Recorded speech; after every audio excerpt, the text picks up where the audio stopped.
Well, hi everyone, and welcome to this edition of ExecuNet Master Class. I'm your host, Tony Vlahos, and my guest this hour is the CEO and founder of Women in the Boardroom, Shelia Ronnig. Today, Shelia will discuss how women in business can prepare for and accelerate their path to board service. Really important stuff, and part of our commitment here at ExecuNet to connect you with higher value thinking that can elevate your career, your work, and your life. So let's begin at the beginning with a few housekeeping things that will make your experience today all the more enjoyable and valuable. First, by now, you should have received the PowerPoint deck for today's presentation. Many of you are nodding. Yes, I can tell. That's great. If you are sure you have not, then please chat in your name and email, and my amazing colleague Kim will send it out to you right away. Second, if you'd like to ask Shelia questions today, and I certainly encourage you to do that, please chat those in, and I'll do my best to relay as many as possible to her before the end of the presentation. Finally, very important, please complete your evaluation before you leave. Our presenter values your feedback, and we do too. It really does help us serve you better. I am thrilled to introduce my guest today. Long before Women on Boards was a hot topic, Shelia Ronnig believed in women's ability to serve on corporate boards strongly enough to become the founder and CEO of Women in the Boardroom. She is now one of the nation's top leadership and board service experts.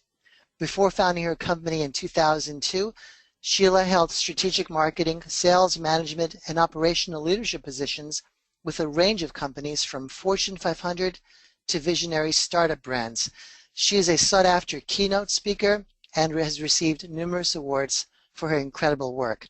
Welcome, Shelia, to the ExecuNet stage. I'm so happy to have you. They are all yours. Well, thank you, Tony, and thank you so much to ExecuNet for allowing me to be a presenter today. I'm very excited, and I'm going to go through, we have just a little bit about Women in the Boardroom. We are a membership organization that is committed to advancing women in their careers and into the boardroom. Our focus is on senior executive level women who are working to become better leaders, be connected with corporate board openings, and to receive guidance as they prepare for board service. And we have a proven process to help them get there. So our agenda today, I'm going to cover the different types of boards, the job and responsibilities of a director, being an effective director, the risks of serving, the time commitment, compensation, also why serve on a board, and what you can do to get there. So first of all, the different types of boards, and I specifically wanted to talk about this because a lot of times with research, they're only talking about the public company boards. And it's very important for all of us to realize that there are the privately held company board positions, for-profit advisory boards, which really, those could be a small company, a startup company, but also very large companies have advisory boards. For instance, Walmart, Toyota, American Express all have advisory boards, which is a really great place to serve as well. And then, of course, nonprofit boards. And I just want to make a note on the nonprofit boards. And while I never want women to stop doing their charitable work, if you're going to use a nonprofit board as a stepping stone to the corporate boardroom, I have a few comments to make on that. One, you want to make sure that it is a large nonprofit board, and of course that it's a well-run board so that you're learning good corporate governance. Of course, you need to be passionate about the mission, take a leadership role while you're there, and very important to know what the expectations are before you commit. Sometimes they will ask you to write out a check for $10,000, and sometimes they will ask you to fundraise and go out and ask for that money. Plus, it's very important to know what the time commitment is, whether it is, 5 hours a month or 20 hours a month, but make sure you get all of that in writing before you start serving on the board. And of course, how many years. And lastly, make sure that there are men at the table. It can be a really great networking opportunity, and we know that men are serving on corporate boards. So it's important to be networking with them. So the job and responsibilities of a director, really it is, hiring, evaluating and firing the CEO if needed. You're definitely approving and overseeing the strategy. That doesn't, you're not creating the strategy. You're bringing in other board directors. You're certainly monitoring and approving the audit, governance, compensation, and other processes so that they comply with all the regulations, and then overseeing the financial performance on behalf of the stakeholders. And then once you get there, you need to make sure that you really do know the company and the industry. I always, recommend to set those Google alerts so that, you always are on top of the latest news, and certainly any other competitors would be wise to do that as well. You need to prepare extensively before each meeting. I think we've all been in meetings where people show up and they're not prepared, but obviously that is a no-no, especially at the board level. Make sure that you get along with your fellow board members. You certainly want to make sure that you're talking with a few of them before you accept that board position. And speak up, but be selective about what you're speaking up on and make sure that it's adding value. And it's very important to remember that you are a director and not the CEO. And it's also important to know that if that company does go into crisis mode, which there have certainly been a lot of companies that have been going into crisis mode over the last 5 years, but you will most likely have to be there in triple time, your normal board schedule and committee meetings and prep work. So the risks of serving on a board. First of all, directors and officers insurance is a must. Make sure that you check with them and that they have D&O insurance. And keep in mind, if the stock price sinks, that you should expect to be sued by the shareholders. Perform your duties diligently and be able to show that you followed a responsible process. And you need to also remember that there is no insurance that can cover your reputation. So make sure that you are doing your due diligence before even joining that board. Again, Google them, check out the other directors, make sure that there is nothing in their past that could affect your reputation, and of course with the company. So we always get asked the question of what is the time commitment of serving on boards. So really the research shows for public boards that it can be 250 hours per year, and that includes the board meeting prep, the committee meetings, and the board meetings.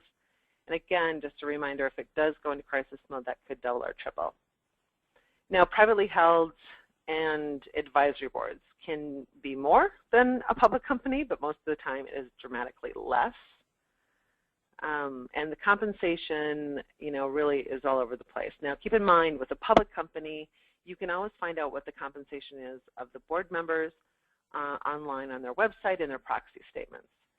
But typically with a public company that's under $1 billion in annual revenue, the retainer could be $75,000 to $200,000, up to $5 billion, average is about $250,000, and well above $5 billion, compensation can be $500,000 and higher. So those are usually divided between cash and stock. Again, you'll find that out before you accept the role of a board member, but do not ask about compensation in your first interview. So private companies, if there are larger, well-established private companies, they could really kind of mirror that public comp. Now, medium and small privately held companies will range anywhere from $15,000 to $40,000 a year. But there certainly are some that pay less, and there are some that pay more. That information, of course, with a private company, it's private information, so it's based on a lot of different surveys from many directors. So advisory boards, again, that is going to vary greatly. The one thing I want to say about advisory boards is a lot of times with especially smaller companies, they will have an advisory board, but they will not compensate their directors. And I highly recommend that you do have some form of compensation when being on an advisory board. it just, it really, the owner needs to have some skin in the game as well, and it just shows that they value your opinion. But that could be, a small stipend anywhere from $250 to $1,500 per meeting, or they might ask you to participate in an annual strategic planning session, where you would get $5,000. So the not-for-profit boards, I think we all know that they usually pay nothing, but I will tell you that some of the board openings we get in, they are nonprofits, and I, will help them if they're compensating. I always say I have no desire to help women volunteer one more minute of their time. So any board opening that we send out does have to be compensated. We've had maybe 3 in the last couple of years, and one of them was even for a $95,000 retainer. So again, the nonprofits usually do pay nothing. So as with everything, just make sure you're getting the specifics in writing before you agree.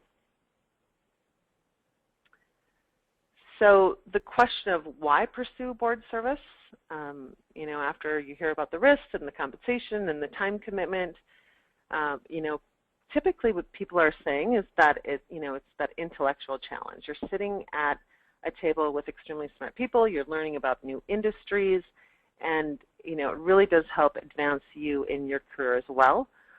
It does provide service to others. A lot of times people will say, well, I'd like to serve on nonprofit boards to give back. But really with a corporate board position, you're doing the same thing. You're really helping advance that company to the next level.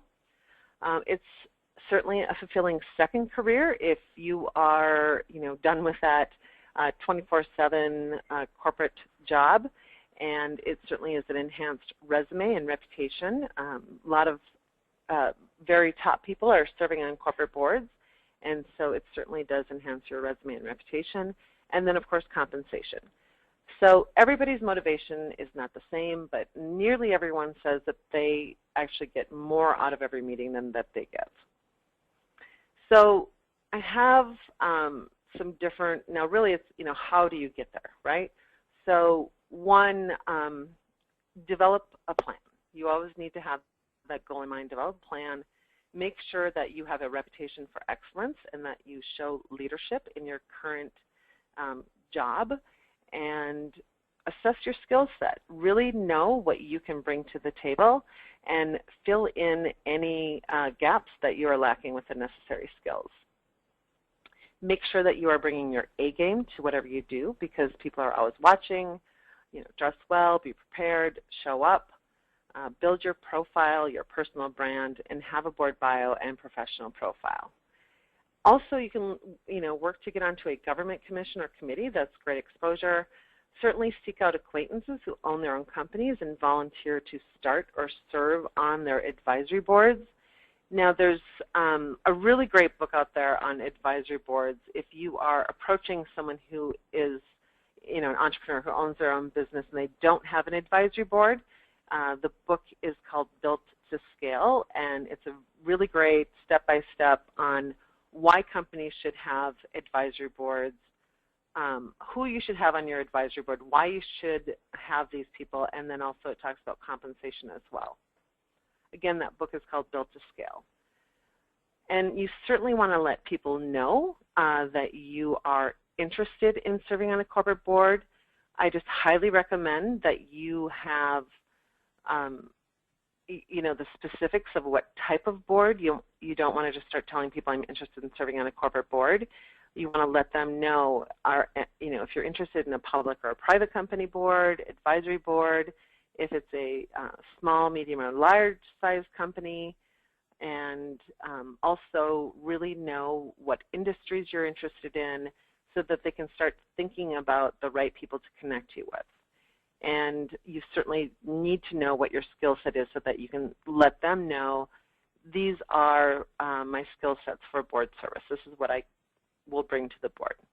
And definitely get to know recruiters at search firms, but I will say to that point that we hear all the time that less than 15% of all board seats are filled by a search firm. And I think that number is probably even lower, because if a search firm is retained by a board, the first thing the search firm asks the board is, who do you guys know? So it really does come back to networking. Now, the networking part of it is vital. You know, it's really all about retaining, you know, maintaining your relationships with people. And what I'm talking to our members about day after day is really being in touch with those people in your network that are the influencers or the connectors. Influencers are people who have the power to affect a decision, and connectors are people who are extremely well connected, and they're energized by connecting people. Now, these people could be, you know, someone you met last week. It could be somebody that you knew 20 years ago. It could be, you know, someone that you worked for, someone you worked with, someone who worked for you. It could be CPAs, bankers, lawyers, consultants. Typically, those types of people will know when their clients have a board opening, or if another partner in that firm, their clients have an opening. So it's really important to put that list together. And if you're at all in charge of business development, this list is also really great for business development. So what I'm always talking to our members about is really be thinking about this list organically. You want to kind of step away from the computer and don't go through your LinkedIn contacts or your Outlook contacts, because once you start seeing everybody's names in LinkedIn, you'll be thinking of, oh my gosh, I forgot to reach out to her about so-and-so, and you'll come up with this really long to-do list for yourself. So I always say take, you know, 20, 30 minutes of quiet time and think about those people who really are those influencers and connectors, and start creating that list, even if you're not ready to approach them yet with letting them know you are wanting to serve on a corporate board. So the network is vital. And then through that whole process, I'm, you know, teaching them how to have conversations with people, and, you know, having them really kind of categorize these people. You know, the ones are the people that they are the closest with, that these people would do whatever they could for them. It's a much different approach than the twos and threes, which are the other categories. Now, the twos would be people that you are, you know, really tight with, but they're just not your number ones. And then your threes are people that, you know, you might not really be connected to, but you're connected to them through somebody else, and they are definitely that influencer connector type person. So you want to make sure that you're adding them to your list. So again, you reach out to the ones completely different than your twos and threes. It's really about having those people on the list and letting them know you're interested, but you can't just approach your twos and threes the same way you do with your ones, because those ones are the people, again, that would do whatever they could for you. And the twos and threes, you really just need to be reaching out to them saying, oh, I'd love to catch up with you. You know, do you have time for a cup of coffee or a phone call? And you need to really start working that list for board service. And then really making sure that, you know, you're putting them on a spreadsheet so that you are keeping track of the last time you connected with them. And it's a very structured process that we have, but we know that it works. We've had members get onto boards, you know, through their own network, but they've said, if I hadn't gone through this process that, you know, Women in the Boardroom has created, I wouldn't have reached out to my network like they told me to, and I wouldn't have gotten on this board. So, and Tony, I'm kind of speeding through this a little bit, so we're going to have a lot of time for questions, but that's fine, Sheila. You just, you know, okay. You can always take more. It's fine. Okay. Good. So we have a lot of different virtual events, and so I wanted to just make sure that you knew about some of them that really will be able to help you as far as, you know, identifying your skill set and impact in the boardroom, you know, really the inside scoop on creating that professional profile and your board bio, how to get a seat at the table, you know, a discussion with different board experts, LinkedIn and cover letters, various tools for your board campaign.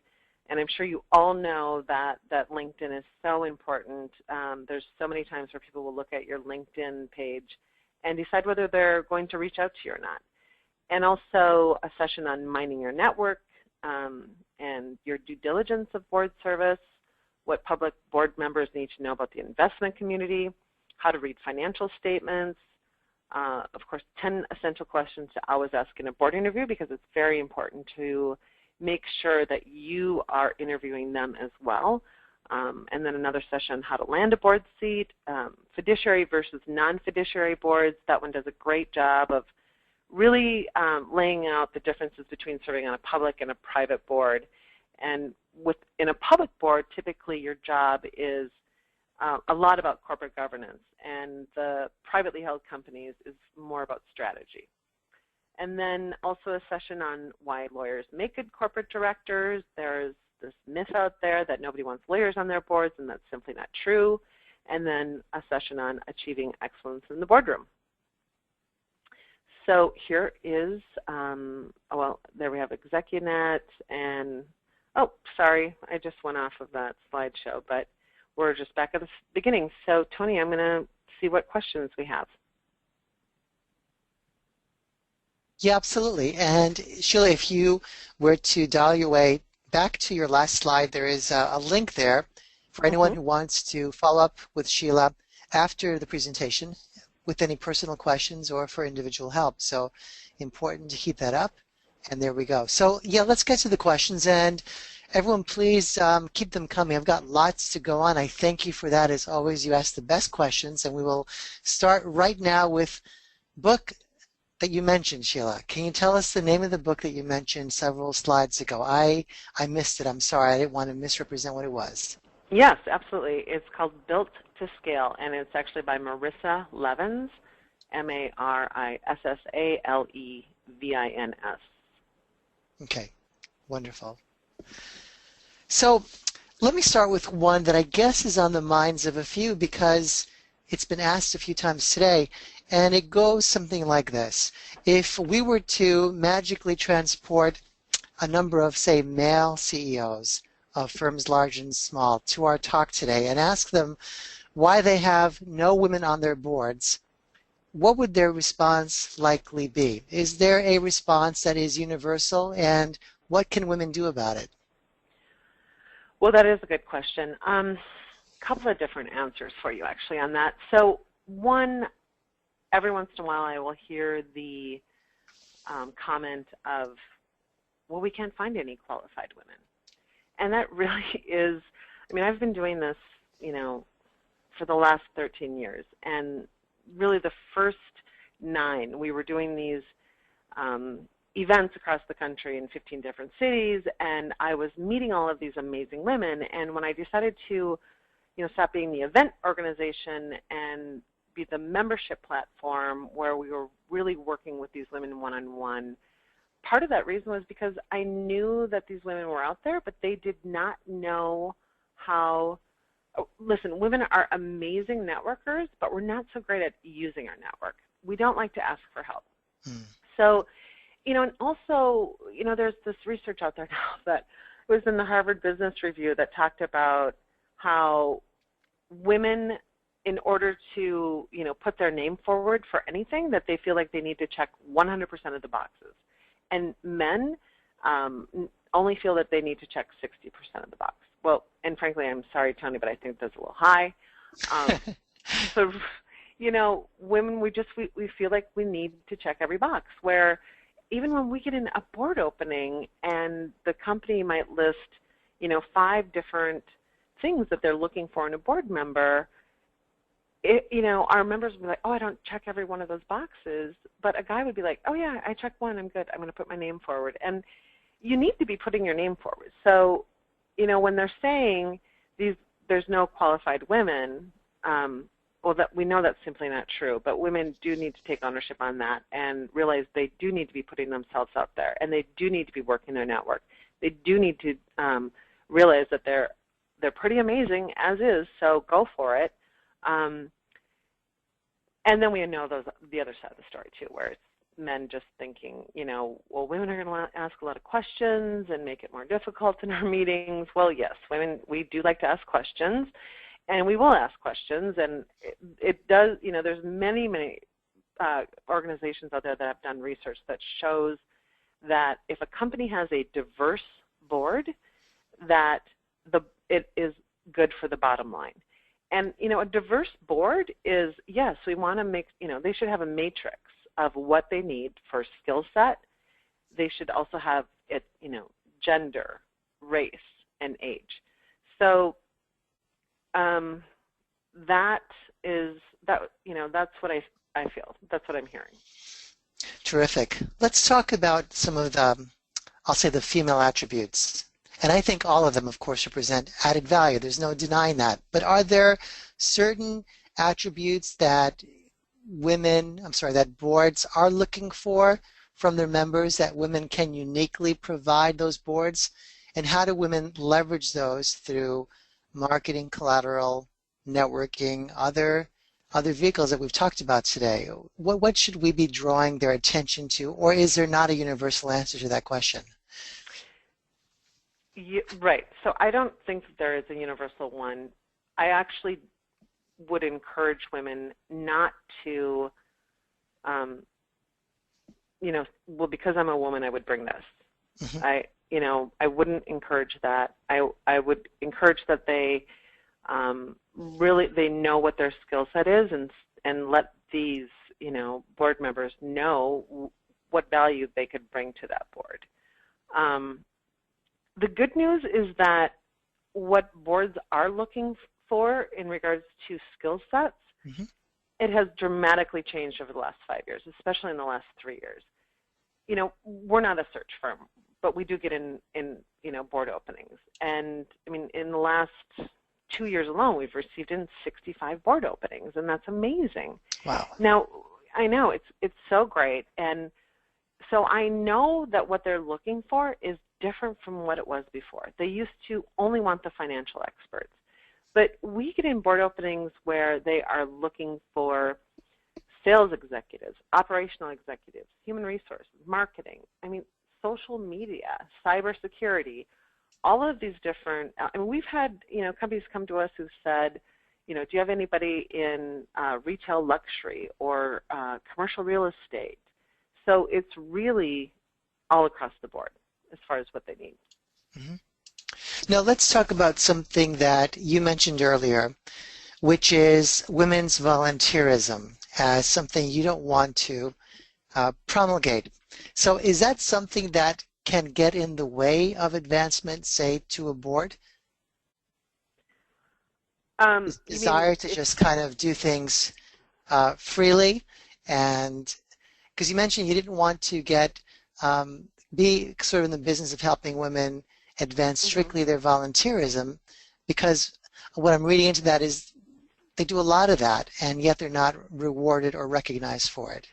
Well, so what I was saying about the nonprofit board, and again, I don't want women to stop doing their charitable work. I think our country would be in a horrible place if they did.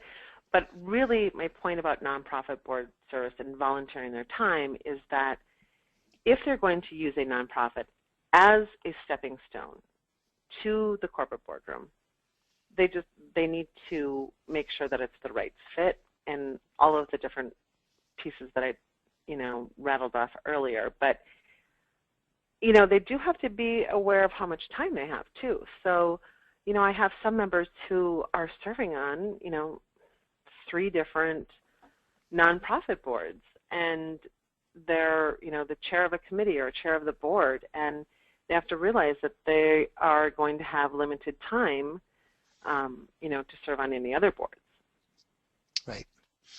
Let's I'm going to try to collapse some of the next set of questions, Sheila, into kind of myth or truth, and you can kind of elaborate as we go along. But let me ask this first one, and you can say true or false, and then kind of fill in the details.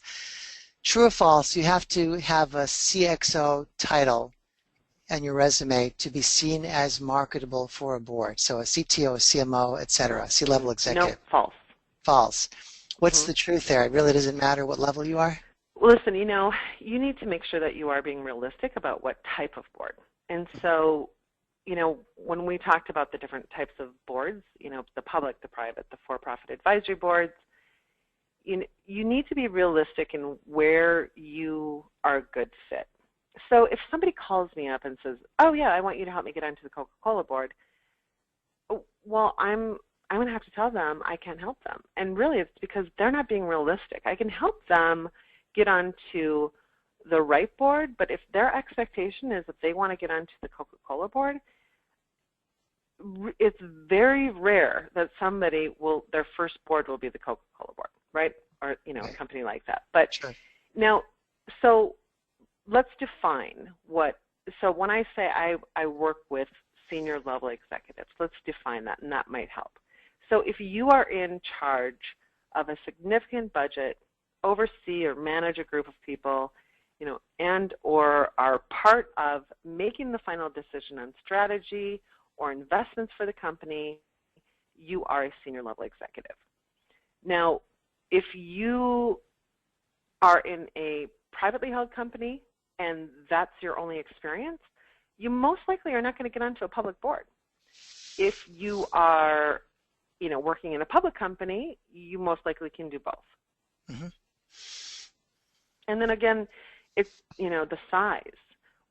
Where's your experience? Is it in mid-sized companies? Well, that's probably where you're going to be the most helpful. Or, you know, if you have been part of that company through, you know, some major growth, well then, you know, a lot of smaller companies will seek you out because you have that experience of helping that company, you know, get to the next level. Right. Okay, here's another one. And again, I'm continuing with the true or false kind of model. Being certified, for example, through NACD gives False. you greater credibility. Sorry. False. I know. I'll okay. let you finish. Yes. Okay, so this is one other thing that women love to do. They will say, Sheila, you know, I've been thinking that I should get certified, or I should go take this 2-week course on becoming a board member. And, you know, out of all of the board openings, the 65, I can't remember what I said earlier, but it is like 65, out of all of those board openings, guess how many of those boards said, we want certified board members? 0. 0. Oh. So no, you do not have to be certified. Not in this day and age anyway. Maybe in the future, but not right now.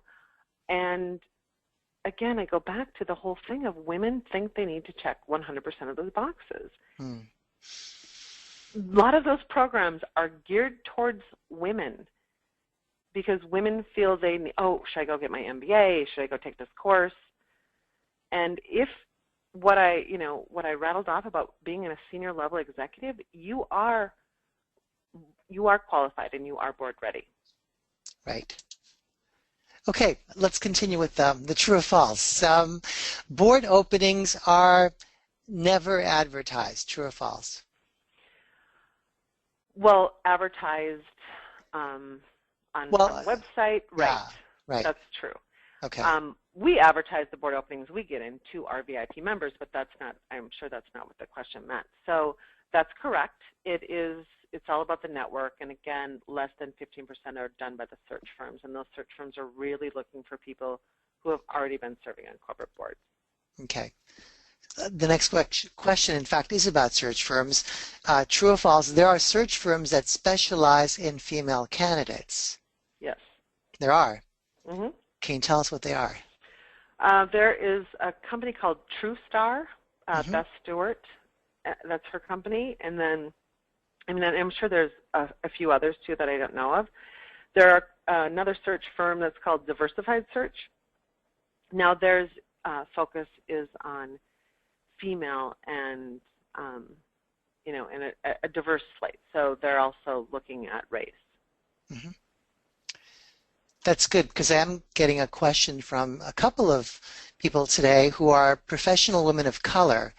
And the question really was, are there certain features that they should emphasize, pronounce more loudly in their marketing, and I presume in their networking with other professionals? And the second part of the question is, in fact, what you just answered, which is where can they connect with the search firm? Can you address the first question, though? Are there certain things? Yes. Okay. Yep. So definitely have your picture on your board documents. I just had a board opening a couple of weeks ago, and after I'd sent them the women who were interested in that board opportunity, and they didn't look at the board. I happened to know this woman pretty well that had come to me with this board opening, but she had said, are there any diverse candidates? And, so the companies are really looking to diversify their board. So you do want to make sure that it's clear that you are a diverse candidate. Mm-hmm. And I think this is related to your earlier answer about advertising, but just to kind of confirm, are there any, quote, web-based clearinghouses for boardroom opportunities for women? So I guess a dedicated website? There are not specifically for that, but there are many, many organizations out there that have started up an online database. So, they'll either have you pay to be listed on it, or, it's free to list on it. And I don't know of any board that goes to an online database to find their board members. It's all word of mouth. It's networking. Right. And again, the names of the search firms that you mentioned, Sheila, that specialize in helping women, it's TrueStar and Beth Stewart. Did I get that right? Yeah, TrueStar, and I believe she spells it TREWSTAR. Okay. And Beth Stewart is her name, and Diversified Search, Judy Von Seldenek. Their headquarters are in Philadelphia, but they have offices everywhere. She's the founder of Diversified Search. Okay. I'm going to veer from our true and false for a moment and ask you in this way, the average length of service board director assignments, is there an average length? Do they tend to be more fleeting positions than permanent? There are new policies coming out where, there is a set amount of time, but it's fairly new. And I know that not all boards, even if they have a term limit or a set timeline, that they always make exceptions. Okay. So back to the true and false. True or false, to be seriously considered, I need to be employed full-time. Well, have you been employed full-time? So we have some of our members who, are retired, or, some of our members might have, left corporate America and have started a consulting business, and they are absolutely strong candidates for board service. Now, I do believe that you are more attractive when you have that current, senior level role, but that's not in all cases. Okay. So not so false. Okay. Okay, let me find I was just staring at a really, really good one. They're all really great, by the way. Thank you all. Yeah, they are. They're really good questions. I'm learning a lot. So here it is.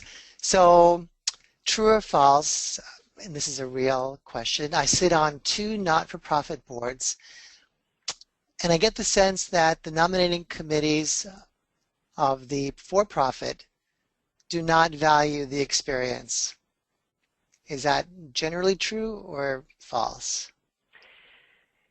They probably don't.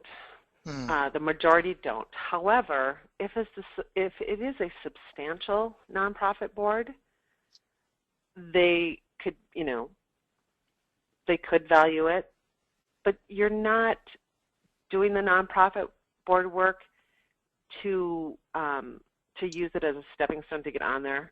The way to use that nonprofit board work is to learn good corporate governance, make those connections. Yeah.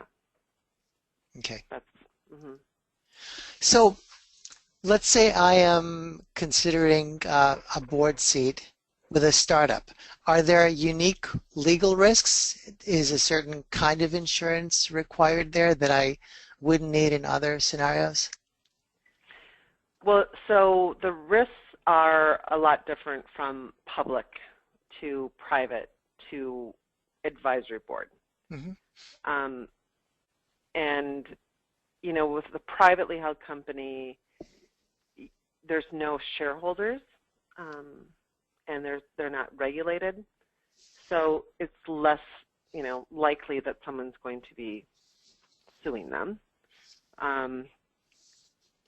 But, you want to just make sure that you're talking to a D&O insurance expert, a directors and officers insurance expert. I certainly am not, but you want to make sure that you dig into that and see if they have a policy and get your own, your own outside advice on that. Okay.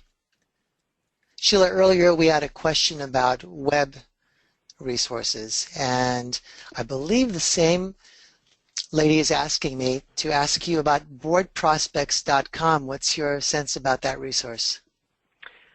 I am familiar with them, and I've actually known about them for many years.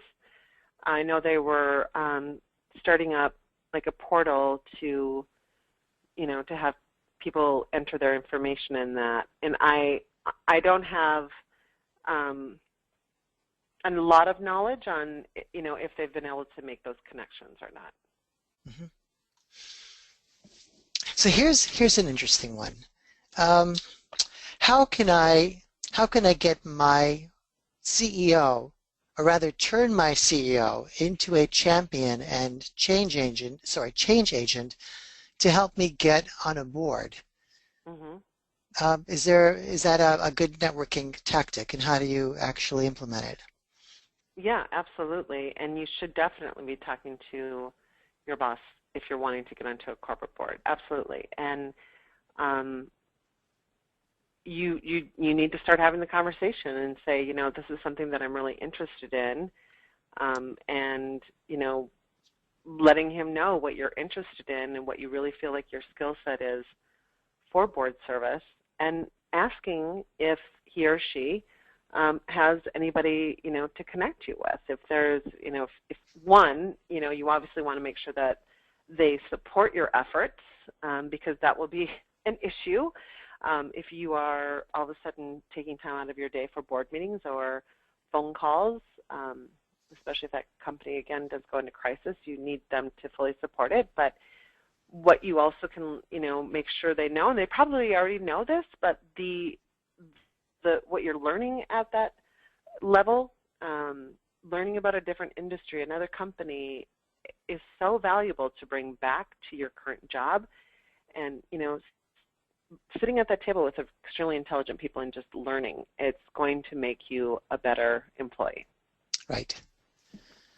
Sheila, here's one from someone who would like to pursue board seats in companies overseas, specifically Southeast Asia and China. Any special advice for women in business who are seeking corporate board seats overseas?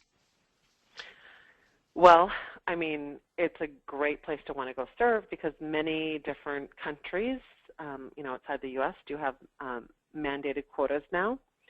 So I have one VIP member who has just left Shell, and she had worked in the Netherlands, and so she has now moved back to the States, but she's really been getting connected with a lot of people in the UK. And I just was talking to her yesterday, and all of these board opportunities that are coming her way now are, she said there's 3 of them that are potentially in London, and so there's a lot outside of the U.S. So if you have that international experience, that's great. There's of course a lot of U.S.-based companies that want to take their company international, so that's also helpful for the U.S.-based ones as well.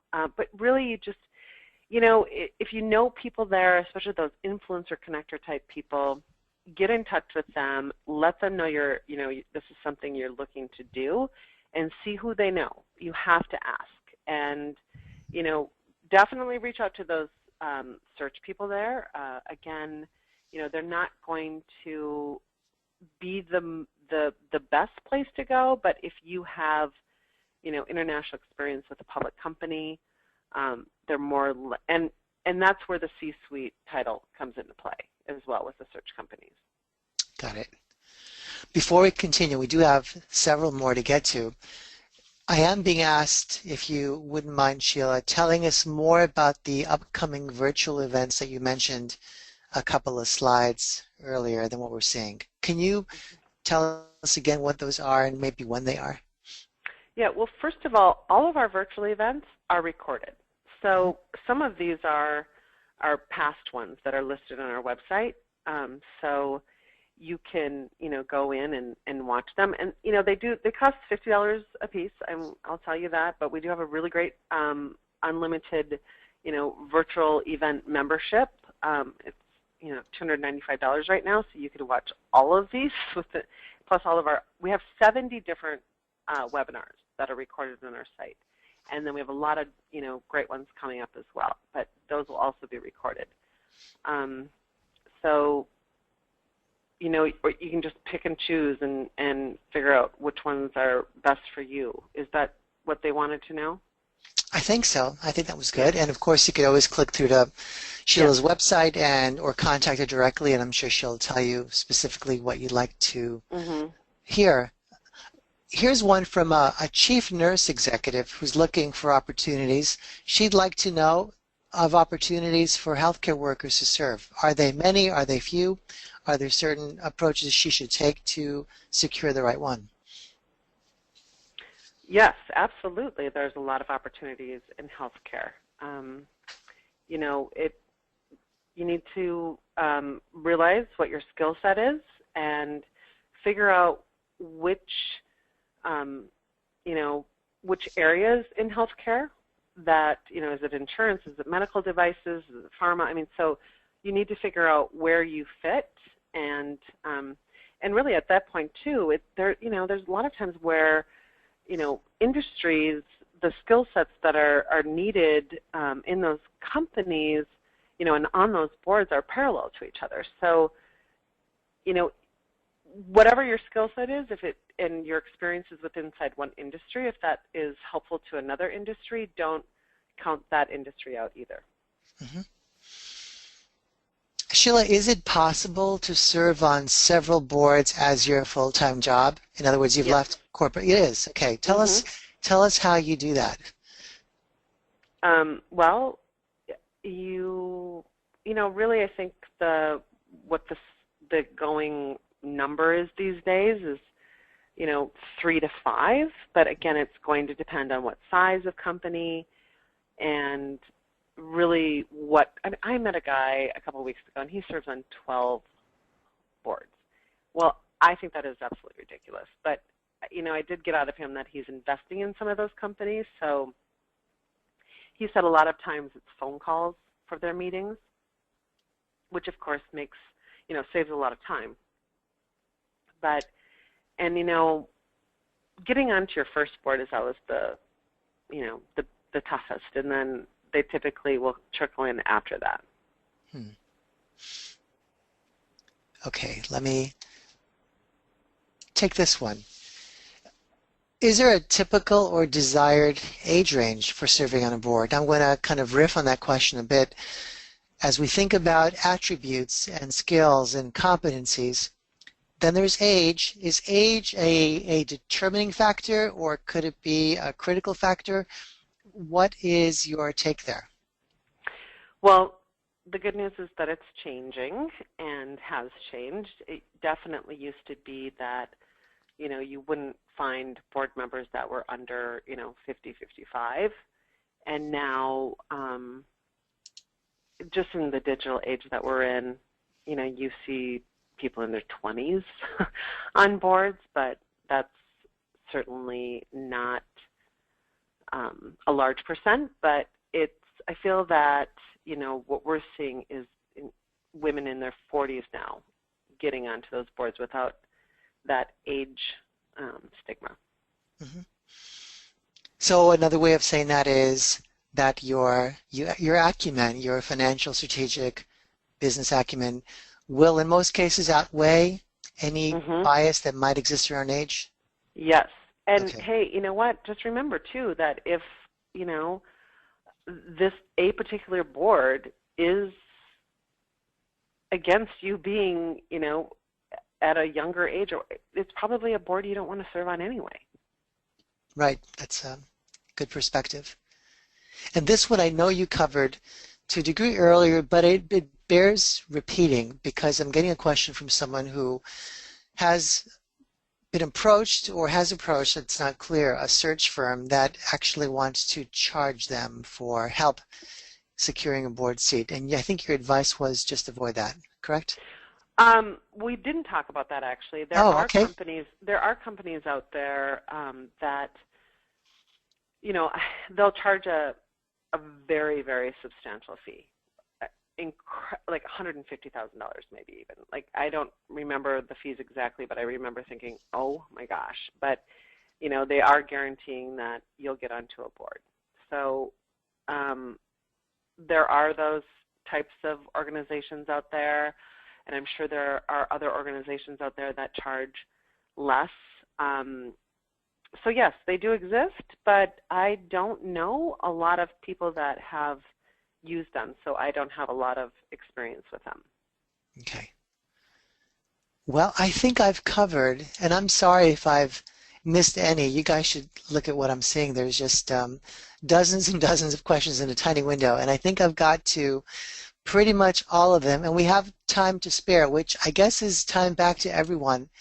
But as I'm kind of concluding here, please feel free to chat or re-chat any that I might have missed or anything that occurs to you anew, and I'll happily take it before the hour is up. Our purpose here is to serve you and use as much time as we need to do that.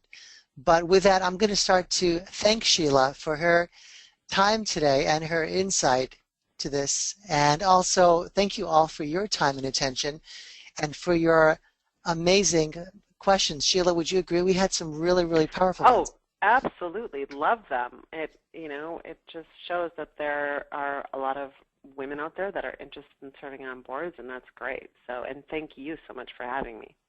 My pleasure. And, as we officially wrap it up, Shelia, can you draw our attention to any single, I'll say, most important tactics of all the great advice you've shared? Are there certain bright line things that women in business should be thinking about when it comes to networking or marketing themselves in collateral? Anything, including their business experience, they should be summoning to ensure they secure that seat at the table? Mm-hmm.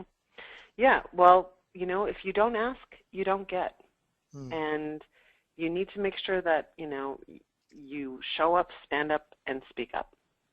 Okay, really well said. And people did take me up on my promise. There are two more questions. I want to get to them, and I'll just read this verbatim. Question number one, is it more typical for boards to hire generalist CEOs or specialists, CMOs, CIOs, etc.? What's your take, Shelia? Definitely gone are the days where they only want CEOs. In fact, a lot of CEOs are not able to serve on outside boards anymore. And if they do, the max is one. Okay.